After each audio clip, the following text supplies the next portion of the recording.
As you've heard us say on the show, there is a new tough on crime politics happening in this country that is bipartisan and intersectional. In San Francisco, the mayor, DA, and police chief are all black. SF is not Atlanta or Chicago, where there is a large black population. SF boasts only a 6% population of black folks. Now, this political cabal of color is moving politically to the right of their white progressive peers when it comes to tough on crime policies. Back in 2020, at a time when news media was flooded with BLM protesters and police shooting rubber bullets in crowds of unarmed civilians, Mayor London Breed echoed the same defund and redistribute rhetoric many of mayors of major metropolitan areas were saying in front of the cameras. Then Breed was blessed with the best PR gift of all: in-store camera footage of smash and grab robberies in Walgreens stores and a few high-end Union Square anchor stores like Louis Vuitton. And the narrative changed. Coupled with attacks on elderly Asians, police were no longer being painted as savage. The narrative now morphed into law enforcement as protector, not just property freedom.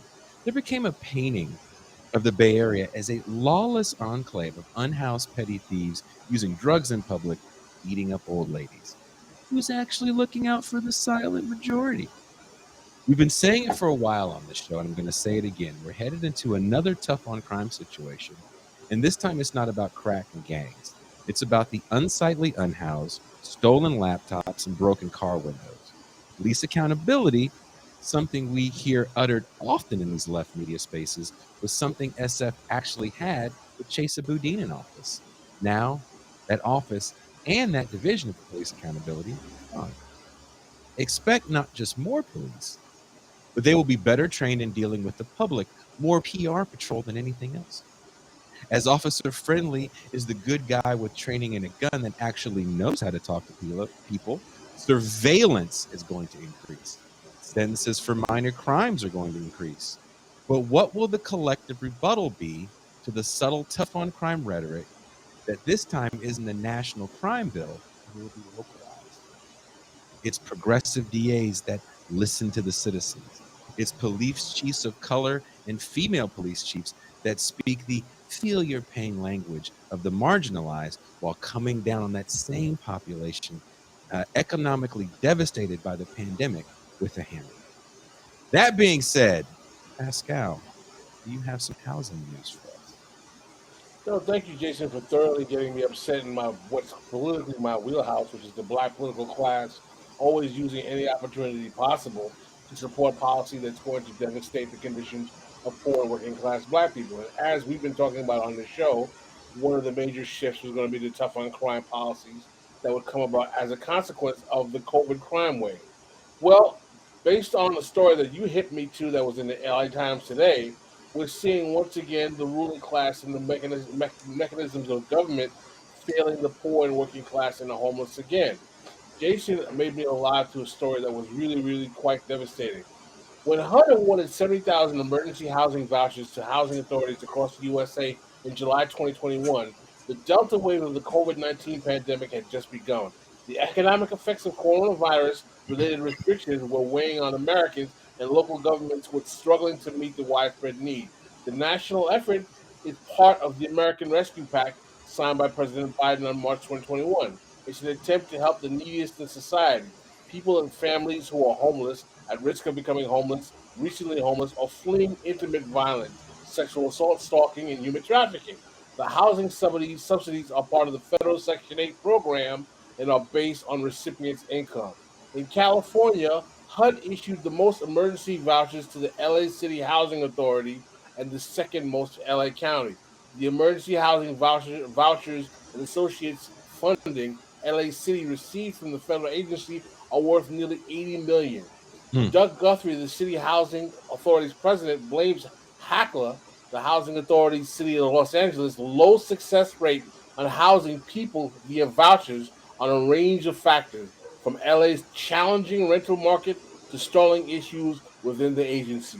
So basically, what we're seeing in Los Angeles is that the demand for these housing subsidies, which were doled out particularly during the coronavirus era, is not being met because of the bureaucracy of the housing authority of the city of Los Angeles is not being able to quickly enough dispatch these Section 8 vouchers to the need of the homeless who are so precarious that the government is forced to be in a situation to have to provide them housing. So we're now in a situation where the social safety net, which we have in states all over the country, are being questioned by government ineptitude. And what is sad about this is that in a period of time where most people don't expect the government to do anything, this creates the perfect opportunity for libertarian minded individuals to say, see, when we have those kind of policies that we set up to help the houses, look what the government does. It's completely inept in its ability to handle them. So the whole thing creates a vicious cycle where the ability of our municipalities to cope with the problems of the homeless are eschewed because of the incompetence of the agencies that are put in power to do that. And it also forces the neoliberalization where nonprofits are forced to step in, like in LA, to help distribute these vouchers to cause an even more greater conundrum for the people who need that housing. And I don't think that it's entirely coincidental or accidental. What we saw at the beginning of the corona pandemic with unemployment insurance, for instance, is that because of budget cuts, reductions in services, and availability of staff, um, thousands of people, hundred, tens of thousands of people, a very, very significant portion of people who are entirely eligible with the funding ready to go from the federal government were unable to claim benefits simply because you couldn't log on, you couldn't call, you couldn't contact anybody. And in Florida, which had been under Republican control for the last 10 years or so, we have documentation that this was a feature, not a bug, that the infrastructure for delivering services was deliberately degraded in order to create practical complications for anyone who could qualifying for benefits to actually claim them.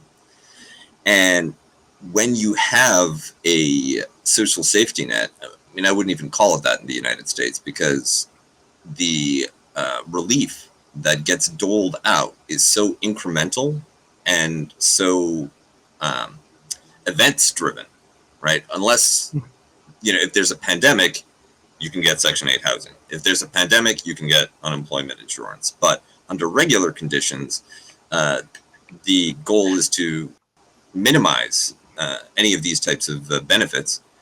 And if you have this model, which involves rapidly ramping up new programs or rapidly increasing the scaling up existing programs, unless you have a staff and systems that are capable of managing that surge, it is going to break down with complete predictability. And that's what we're seeing here. You have governments at the state and local level that are so out of the business of providing services and of providing benefits that when the resources are available, they can't even connect the procedural dots to follow through.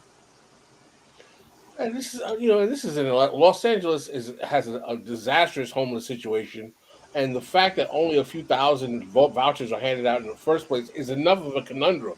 But you would think that this administrative organization that's doled out with the responsibility of taking care of this problem would realize that they would at least have to put a best foot forward to take the small window that they have to make the best example of the system as they can to hopefully gain more a win behind their back to continue this process. But instead, it was botched, and now we have thousands of people who've been waiting for months trying to get housing as a result of the housing authority of the city of Los Angeles not being able to do so. When other cities that have less housing, less homeless, are like Santa Barbara, have a better capacity to fulfill their need. Well, Santa Barbara is a different city altogether, because now you're talking about kind of, I don't want to say coastal elite city, but it's kind of a very smaller coastal city that doesn't have the same type of homeless problem that, let's say, San Luis Obispo has. It's about an hour or so north. Okay. Is it geography? Is it policing? What It's a little insulates? geography. It's also, location.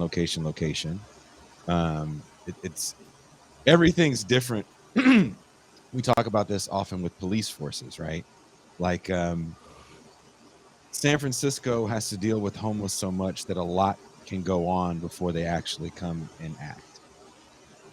They don't want to deal with somebody taking a crap in their car or someone covered in feces coming in their car. They don't want to touch someone that has hepatitis that's bleeding profusely out of random wounds. Nobody wants to deal with that. In a smaller city like Santa Barbara, if a homeless person made it that far, they're probably going to get tuned up.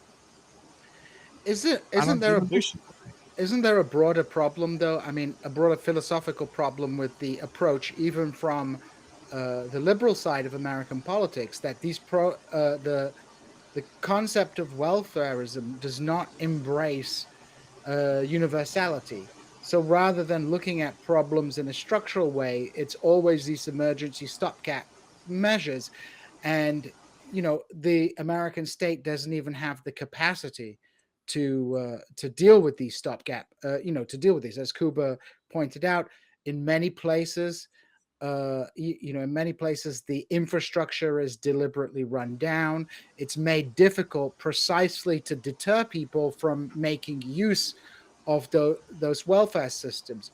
And in addition to this, you have a culture which, makes it almost illegitimate for people to seek help, even when they're in extremely difficult circumstances. So we have an entire political elite, not just Republicans, but also Democrats, whose conception of dealing with problems is just a band-aid solution, and is not willing to commit the necessary resources to fundamentally tackle the problem. So this is an inevitability even in a so-called liberal state like California, because these people, the politicians, elite, don't ideologically or have particular material interests, whatever it may be, that the result is the same, to create, for example, massive public housing programs to deal with homelessness. Because not all this homelessness that we see, we see the extreme end of homelessness, where you have people who are socially dysfunctional and have a whole host of other psychological health or issues facing them. But there's like people who are working jobs and living in their car or living on people's couches, or things like that. So we have this situation because we don't have an expansive conception of the public good in the United States. It's hard. I'm sorry, go ahead.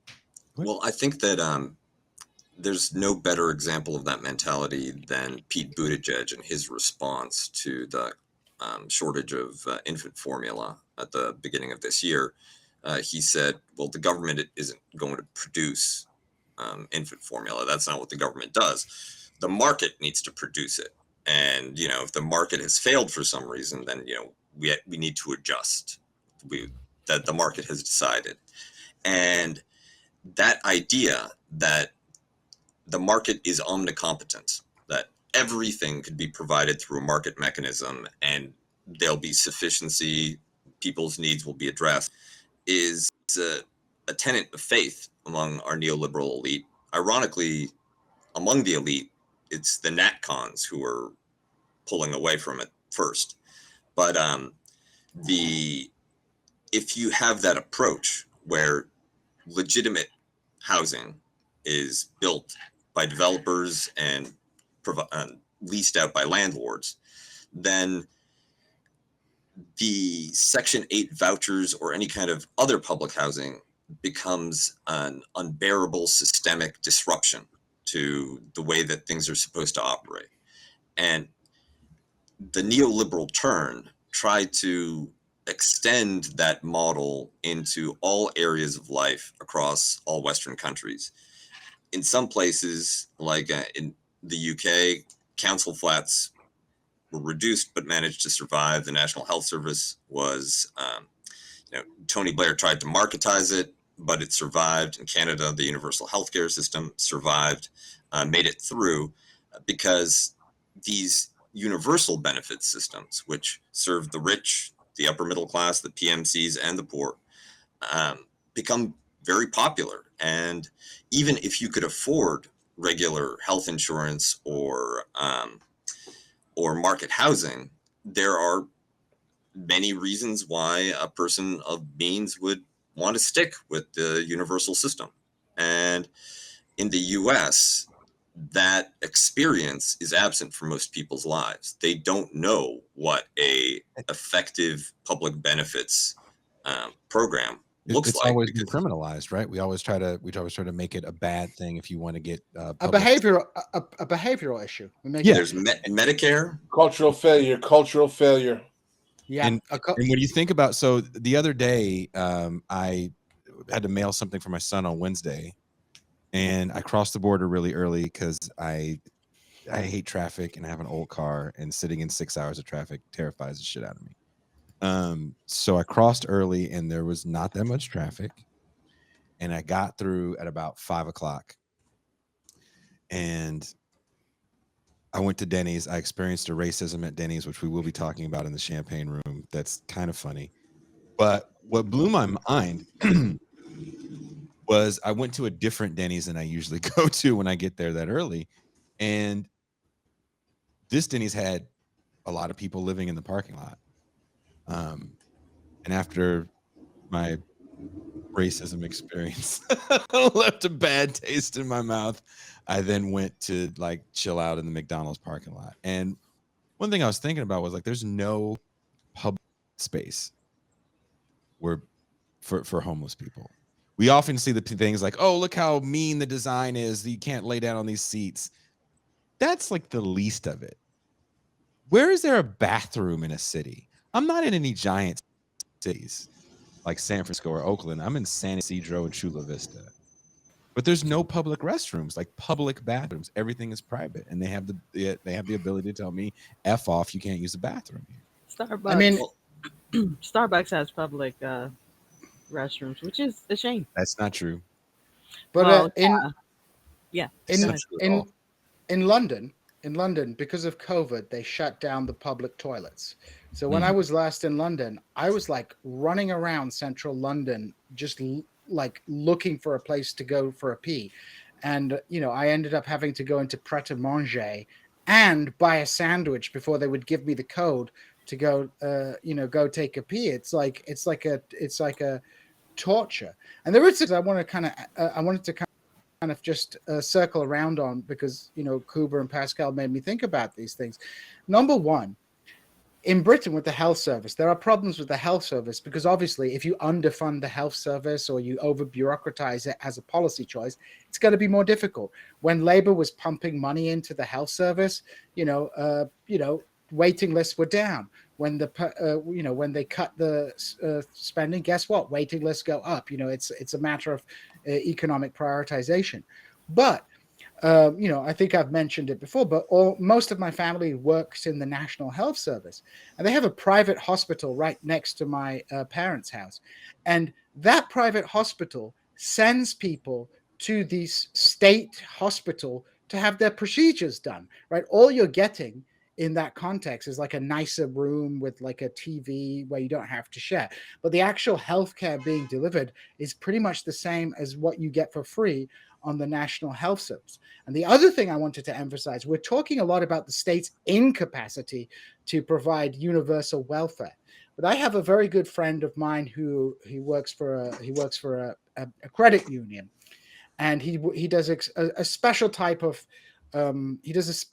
accounting and banking, like a very important type where you have to have a lot of federal training. You have to, you have to know the regulations. It's a very detail orientated person.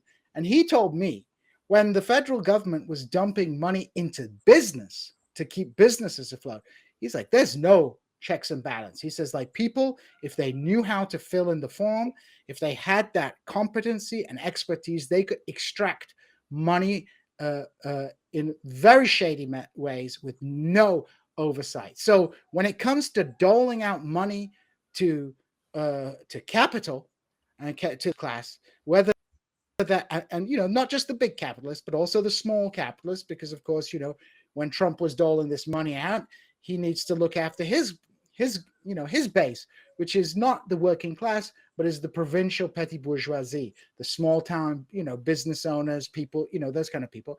They made it very easy for them to take money, which was supposedly to keep people on payroll, and then these people would fire the people on payroll again. So it's not like the capacity does not exist. There's nothing. The desire to assess who is worthy poor and who is unworthy poor makes the process not only more, like onerous to go through and more bureaucratic, it makes it more expensive, because you have to create an entire bureaucracy designed to assess who deserves something or who doesn't. You could easily envisage a situation: you give everybody housing money, and then you just take it back from the people who don't need it in the fucking tax year. You know what I mean? And to Also- add to this, somebody's before we pivot to you, Kuba, to add to this, someone mentioned in the comments about public libraries, right? Because if you know where the public library is in a city, that's generally where the bathroom is. Mhm. When I was living in Vallejo for that short time with my dad, they had like armed guards there because there were so many people living around the library, because they knew that's where you could use the bathroom. And I wanted to pick up actually that goes with the point that I wanted to make, which is when you're in the position of the United States with a large homeless population, a shortage of public spaces, which is especially true in California or the Southwest, all of these suburbanized cities. If you roll out any public amenities, they're going to be the first ones that you offer will be swamped because the demand is bottomless, which means that they will very quickly be degraded, right? Like if you have a new set of public restrooms in a city with a large homeless population, well, guess what? Like you said, that's where the people will move. And that makes it seem to people who are seeing this sort of casually or uninformed observers that this is a futile effort. There's no point. It'll never work. And the solution is no, you just have to go bigger, right? After World War II, for instance, all across Europe, you had massive public works projects to build housing for all of the people who had been displaced by the conflict and all of the people whose homes had been destroyed. This is not a war environment, but it's a similar level of homelessness, a similar level of desperation, a kind of manufactured wartime crisis. And it takes a large vision, a great vision, to be able to launch simultaneously programs that will mature so that you don't swamp the very first ones that are completed. I mean, there's a reason why so many of these Eastern European communist countries, especially in Southeastern Europe, were quite resilient for a long time, or maintained legitimacy, because people were getting like plumbing and housing for the first time in their lived experience. If you're in a country like Bulgaria or Romania, largely peasant countries, or even the Soviet Union, during the 50s and 60s, there was a certain degree of legitimacy because, these huge programs were taking place to house people. You live in a barracks, Khrushchev is going to give you an apartment. You're going to have to wait, but you're going to get an apartment. Yeah. And that's like, if you were a Bulgarian peasant living in like a house with no plumbing, sharing space with a family of 7 other people and animals. And animals.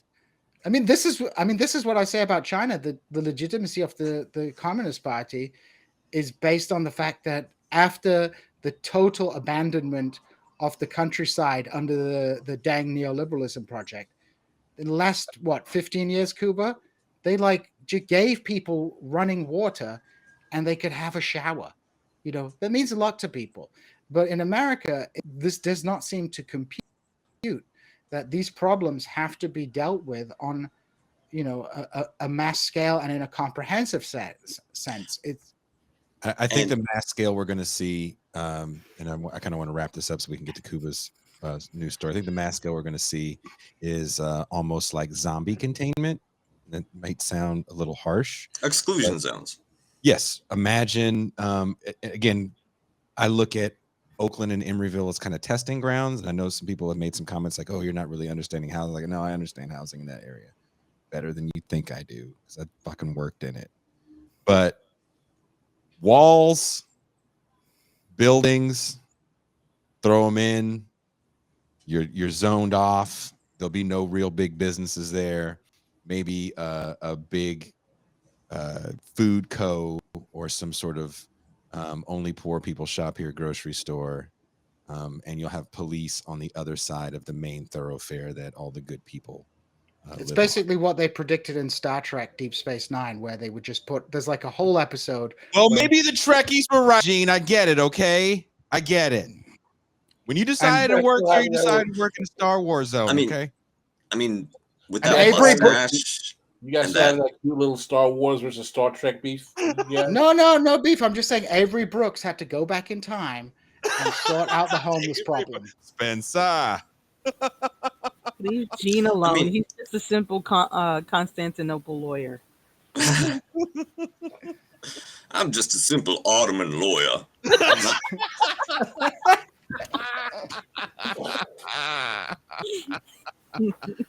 And I'm not talking shelters either. I'm talking, hey, we got your housing solution.